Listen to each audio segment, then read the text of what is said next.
everyone. Welcome to day 6 of my virtual book launch. It's my grief and I'll cry if I want to. The topic I'm going to talk about today is reflecting back in time after loss. So I'm going to look back at about 2 years after I lost Barry and kind of see when maybe the tables kind of turned for me in leading towards a new direction and a new life that was awaiting for me. So I lost Barry to suicide on February 17th, 2011, as some of you already know. As I look back just 2 years after Barry died, it was at this time that I felt things had started to change. I had spent 2 years, I guess, rewiring myself, training, going back to school, education. I left my corporate job and I was looking at starting a new life, a life that I felt was going to give me the meaning that I wanted it to.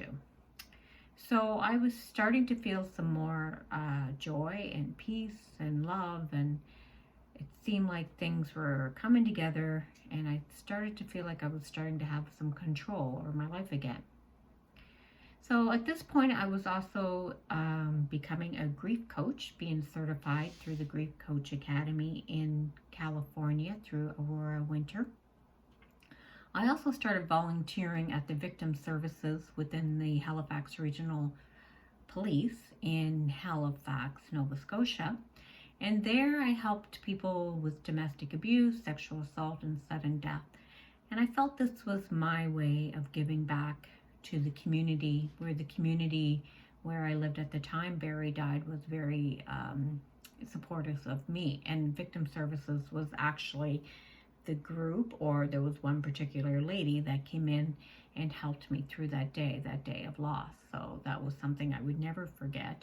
And I felt like I wanted to give back somehow. So I became a victim services support worker myself, and it allowed me to also use some of my new skills and new training back then. So my daughters, both of them moved back to Ontario, and the plan was we were all going to be together in Halifax after Barry passed away. I didn't plan to move back there without my daughters, and I'm not sure if I would have actually went if I knew they weren't going to stay with me. They were adults. They had their own life in Ontario, and being there in those teenage years and developing their roots forced them to come back. They just felt like this was their home now. So I had to let go. And it was a very hard time for me, but I knew that they were adults and they had to make their own path.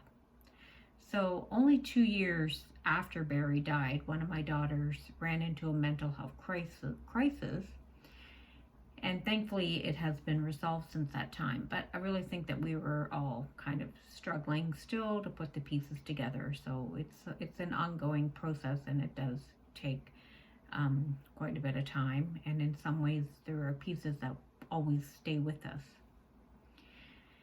Around the same time, I also met a very special guy, and he's a military guy in Halifax. His name is John. He's now a retired veteran, and he's now my husband. We've been married for 5 years now, almost 6 years. He was, and he still is, a perfect fit into my life. At the time, I really never dreamt that I was going to find love again, but it did happen, and for that, I was very thankful and very grateful, and I'm very happy with where I am in my life right now. When I look back, I can honestly say I did go from heartbreak to happiness, and I found hope, I found life, and I was even lucky enough to find love again. And all of this really came from having an open heart and an open mind. If we don't open up our heart and open up our mind, then there's a good chance that we could be missing some real happiness and joy in our life. I also believe that Barry, as I've said before, is the biggest cheerleader in the sky for me, and I believe he still watches over me. And he also gave me the strength to move forward at the time. One baby step at a time is really what it took, and one day at a time. And there were days that maybe it was like 1 hour at a time, depending on what was going on those first couple of years.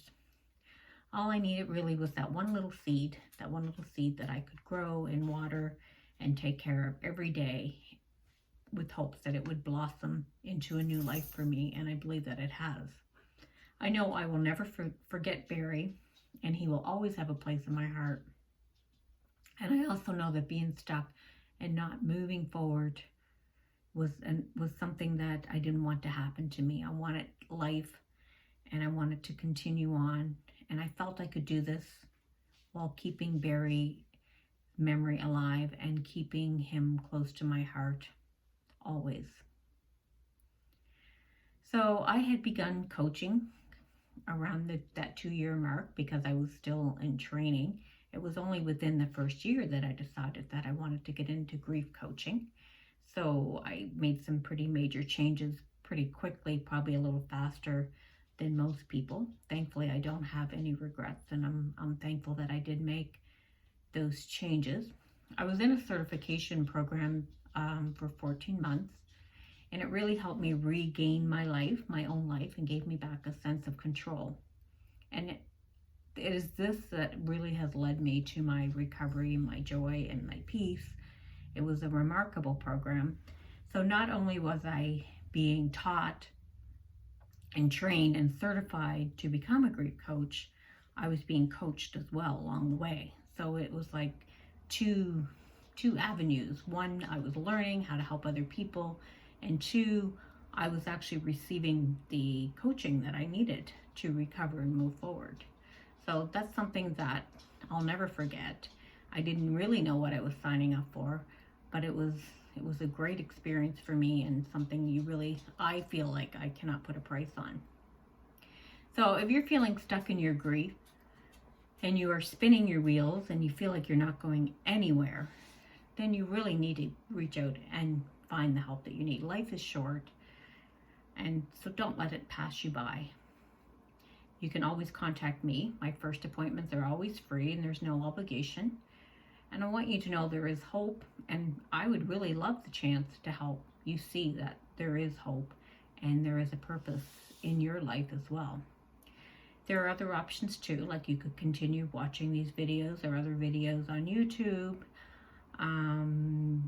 You could go to support groups and read books, and make sure you get kind of a support group or some individuals or family members that are there to give you the support that you need. I don't really know how I would have done it without my family and friends, so it's really important. It doesn't have to be. Some of us are in remote communities. Maybe we don't have a lot of people around us, so we have to look at other means and resources, and computer is a great way to go right now. So those are things that you have to keep an open mind and be resourceful.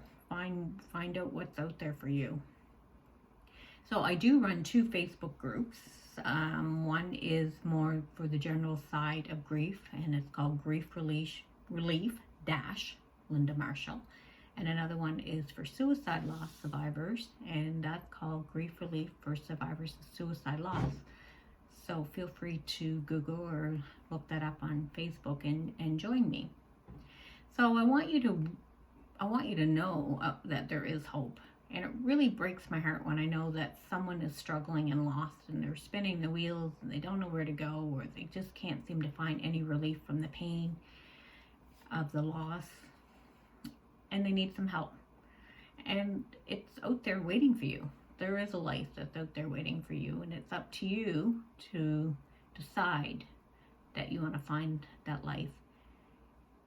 Sometimes we get stuck in our grief because we feel guilty and we feel bad that we're looking for happiness when we lost a loved one that's no longer with us. If you start to kind of change your view on that and know that they're watching over you, they want you to be happy, so do it for them, do it for you, and do it for your family. You can do it. You can find happiness and joy again. It's really all about growing our grief and keeping our loved ones close to our heart and dear to our heart forever. And that's all we really want, is to be happy, and at the same time make sure that our loved one's memory is kept alive and they are continued to be loved even though they are no longer with us physically. So I want to thank you for listening. I will, if you share this post, you're going to go into the book draw this week. Only those that share this post on Grief Relief Linda Marshall will go in for the draw this week. I had been using the bigger jar, but this week it's going to be special because I want you to have a better chance if you're doing your part to help.